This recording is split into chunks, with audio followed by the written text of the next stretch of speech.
Obrigado. Professor Clóvis Nunes. O senhor falou que Allan Kardec era maçom, ou foi maçom. Pergunto, como pode um espírito tão evoluído fazer parte da maçonaria, onde sabemos que ali estão os espíritos mais rudimentares, materialistas, egoístas, ateus, etc.? A pergunta demonstra um desconhecimento total da maçonaria. Primeiro passo, primeiro desconhecimento absurdo. Ninguém entra na maçonaria se for ateu. Você só é maçom, só é iniciado na maçonaria se você crê em Deus. Se não acreditar em Deus, não entra na maçonaria. Veja que é o preconceito, né? A instituição é estigmatizada. O espiritismo também foi estigmatizado. A maçonaria é instituição de classe, gente. Tem nada a ver com coisa ruim. Os maçons todos são homens de bem. Um dos princípios da maçonaria é a família. Eles todos são filantrópicos. Onde tiver uma maçonaria no mundo, tem filantropia. Tem escola, tem instituição para amparar cegos, deficientes físicos. Eles são beneméritos da sociedade. Grandes revoluções históricas foram feitas pela maçonaria. Grandes seres foram maçons. Mozart foi maçom. Simão Bolívar foi maçom. O grande cubano, maçom, que foi responsável, e um professor fantástico, José Martí. E quando Cuba se libertou, ele disse a grande frase do mundo. Quando perguntaram a ele se ele estava feliz com a libertação da independência de Cuba, ele disse não. Minha pátria é a humanidade. E onde tiver uma nação opressa, eu não estarei feliz enquanto ela não encontrar sua liberdade. Andrada, o responsável pela Inconfidência Mineira, foi maçom. Leon Denis, o grande filósofo espírita, foi maçom até a sua morte. No Brasil, tem milhares de espíritas maçons. Muitos maçons. A maçonaria é a reunião, um encontro que reúne as diferenças. Tem católicos, protestantes, muito poucos, mas tem, espíritas, tem padres maçons ativos, empresários, tem judeus maçons. O único critério exigido para você entrar, crer em Deus. A maçonaria não é ateia. Então, isso é um mero preconceito. Allan Kardec foi maçom antes de ser espírita. O fato é que antigamente no século XIX, aí vai o período da cultura, os maçons tinham um codinome. Eles tinham um pseudônimo. E não se apresentava com o nome original.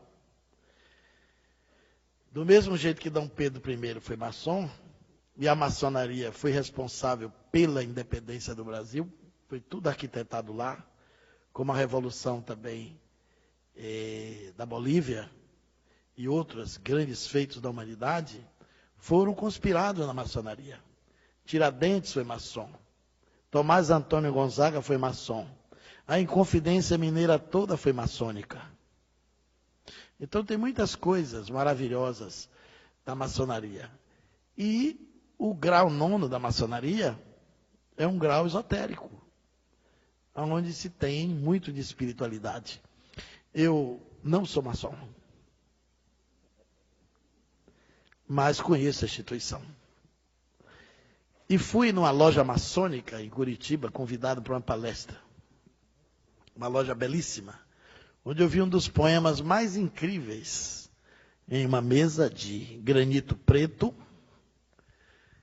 e uma luz em cima, as letras cravadas no granito, embaixo o relevo, branco, e uma caveira perfeita, quase polida, belíssima. Tem gente que não acha beleza na caveira, mas essa era bonita. E na frente da caveira tinha um verso, e você lia assim: ó mortal que aqui me vês, nesse estado em que hoje estou, eu já fui como tu és, um dia serás como hoje sou. Todo maçom tem o seu túmulo antecipado, devidamente cadastrado, para saber onde vai ser sepultado. Eles acreditam na vida após a morte. Eles chamam de Grande Oriente Eterno. É claro que é uma instituição toda simbólica. A maçonaria foi a guardiã do conhecimento humano na época que você não tinha como se libertar das opressões, não tinha direitos. Ela foi a instituição que guardou direitos, que garantiu a defesa das pátrias, os direitos civis, garantiu muita coisa útil. Então eu sei que a pessoa está no senso comum da maçonaria, que pensa que lá tem um bode preto, que eles fazem culto ao demônio. Também já pensaram isso no espiritismo. Ainda tem gente que pensa hoje em dia.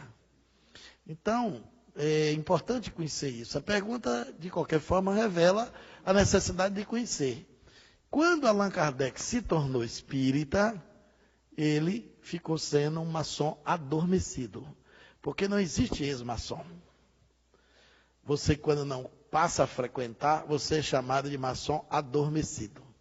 Eu estudei, durante 6 anos, fenômenos paranormais dentro da ordem maçônica. Tem muitos fenômenos lá. Que é uma instituição milenária e guarda muita coisa interessante. E é uma instituição benemérita, que merece todo o nosso respeito, nosso aplauso e consideração. Claro que tem os maus maçons, mas também tem os maus cristãos, tem os maus espíritas, tem os maus padres, né? Tem os maus profissionais, tem os maus médicos, tem os maus advogados. Isso não macula a instituição. É um crime da estrutura humana. É um defeito humano que está em todas as posses e em todos os lugares. Então, Allan Kardec foi maçom, frequentou a loja de Leon Denis e os princípios que estão lá na Gênesis, aquelas frases portentosas de Deus, o grande arquiteto do universo, isso é maçônico. A ideia de trabalho, solidariedade e tolerância é maçônico. O princípio, o lábaro da Revolução Francesa, de igualdade, liberdade e fraternidade, é maçônico. Vem da maçonaria. Eles trouxeram e Allan Kardec incorporou. Na Revista Espírita, o espírito de Jacques Demolay se comunica, evocado na Sociedade de Estudos Espíritas de Paris, e sugere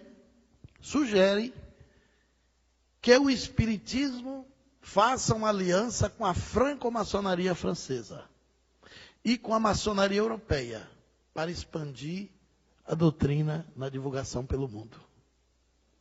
E essas comunicações de Jacques Demolay, que é um mito da maçonaria, que foi um personagem templário, porque a maçonaria remonta ao tempo dos essênios, é uma instituição, portanto, milenária, trouxe essa abordagem que está na Revista Espírita. Quando eu fui ao Japão pela primeira vez, eu levei um fato paranormal maçônico que aconteceu na estação de Gez, em Paris.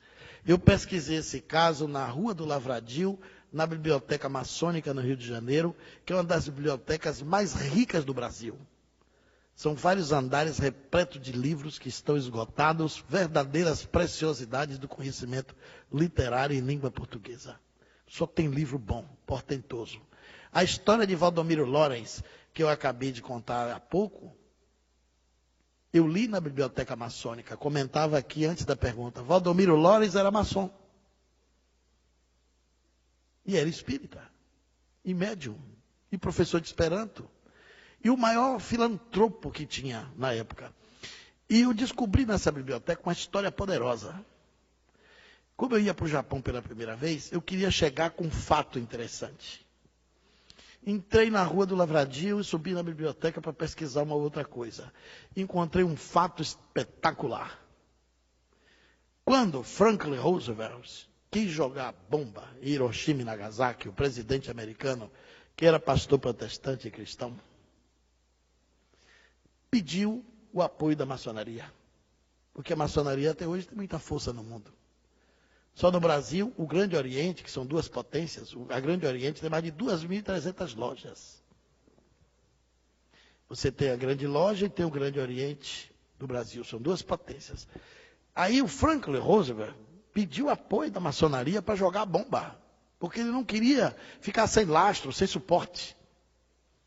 A estação de Guess reuniu os veneráveis de toda a maçonaria francesa e da base da Europa. Se reuniram para decidir se apoiava ou não a jogada da bomba nas duas cidades de Hiroshima e Nagasaki, a bomba atômica. Mais de 30 oradores se inscreveram para falar. Na última hora, um orador francês. E geralmente era colocado pela ordem do grau maçônico para falar. Esse homem tinha um grau elevado e 2 oradores pediram venha para falar depois. Acabou que ele foi sendo o segundo orador. Ele falou durante 35 minutos. Todos os oradores suspenderam a palavra. A maçonaria foi contra a bomba. Ninguém precisou falar mais nada. O silêncio foi sepulcral. Feria todos os princípios maçônicos. Matar. Explodir bomba num povo inocente, matar civis. Os princípios maçônicos são todos princípios pacifistas. De fraternidade universal. Quando esse orador terminou, teve um jantar maçônico. Procuraram o homem. O homem desapareceu. Sumiu. 2 secretários da loja, no outro dia, foram mexer nos arquivos. E viu um livro.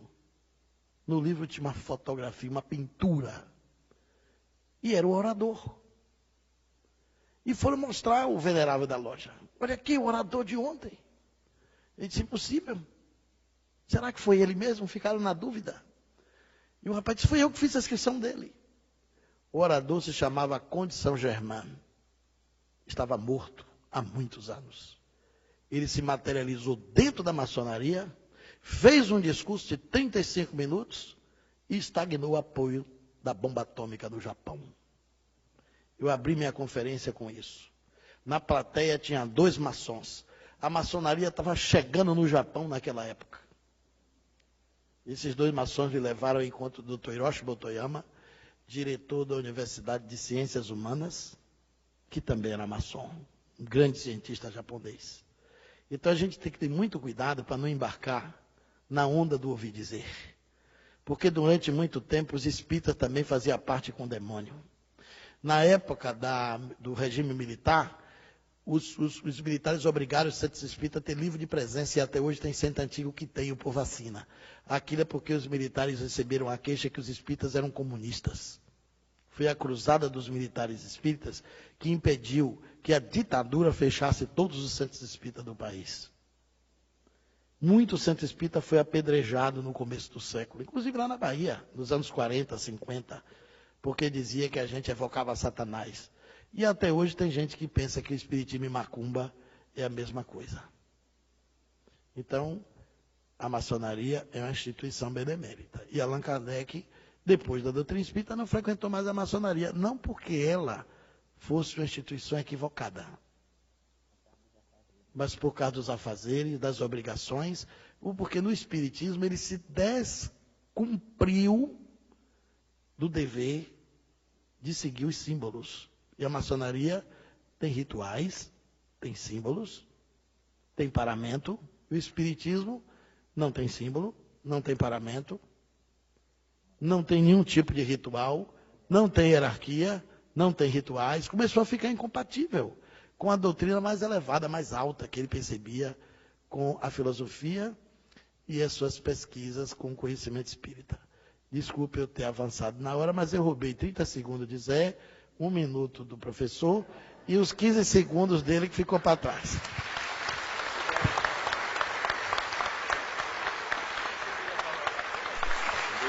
Eu queria só fazer um complemento, porque, isso aqui, olha, não é uma biblioteca ambulante. Olha, gente, olha, meu Deus do céu, olha, até eu estava cansado, passou meu cansaço, porque eu estou aprendendo, né? A gente está sempre aprendendo. Eu queria fazer só uma alusão, eu não conhecia a maçonaria. Eu via muito falar, ler e tudo mais. E o ano passado, eu acho que foi o ano passado, né? Foi eu, você e Débora. A gente foi receber um convite de uma loja para dar uma palestra por causa de um livro que atiçou muito eles, que se chama o livro Arqueologia do Ser, né? Que eles estudam inclusive lá. E nós fomos convidados a uma palestra e tudo mais, tinha que ser convidado, foi o pessoal. E eu tinha uma curiosidade muito grande, né? Olha, acreditem que lá eu dei uma das melhores palestras da minha vida, não foi? Foi até eu que sou crítico de mim mesmo, que eu nunca... Foi um negócio fantástico, a energia. Meu, aquilo ali, aquelas pessoas estudando, eles estudam. Eu não vi nem bode preto que me disseram. Não é? Eu não vi ninguém dizendo que tinha que matar uma pessoa, pelo menos por mês, né? Não é? Desencarnar ninguém. Não tem nada disso, é tudo que o professor Cláudio falou e eu me senti muito bem lá. Isso é uma grande verdade, mas é um mito que as pessoas criam, não é? Eu tenho um irmão meu que é evangélico, que ele diz que a maçonaria é coisa do demônio, do diabo. Nem sabe que a maçonaria faz tanto bem, né? Às vezes até os próprios evangélicos, né? Foi muito bom. Bem, eu também já fiz diversas, né, repetindo, palestras de maçonaria. Venho de uma família maçom, meu pai maçom, fui dirigente de maçonaria do Grande Oriente, e também nunca vi na minha casa nada que fosse bode preto, né? Aliás, na realidade, o bode preto já é expiatório mesmo, viu? Eu não poderia ser ingrato com a maçonaria. Eu recebi já inúmeros convites na minha vida para ser maçom, mas devido à questão da seriedade que representa, eu convivi 35 anos com um maçom, grau 33, foi diretor de loja. Eles não chamam as esposas dos amigos, eles chamam de cunhadas. Quer dizer, eles são realmente beneméritos, fazem trabalhos maravilhosos, e foi uma das pessoas que eu tive a felicidade de conviver 35 anos, e foi uma das pessoas mais amáveis que eu conheci. Fiz várias conferências na loja dele, e fiquei impressionado, porque quando eu cheguei lá, a primeira coisa que eu vi foi o Aleph hebraico e o Taf, que é uma expressão que está lá em Isaías: eu sou o princípio e o fim, como está no Apocalipse, o Alfa e o Ômega. E eles cultuam também a Arão, irmão de Moisés, que é o representante da espiritualidade no judaísmo. Então é uma instituição que, até onde eu conheço, muito séria, muito respeitável, e que nós espíritas jamais poderemos pensar ou ter esse pensamento da maçonaria.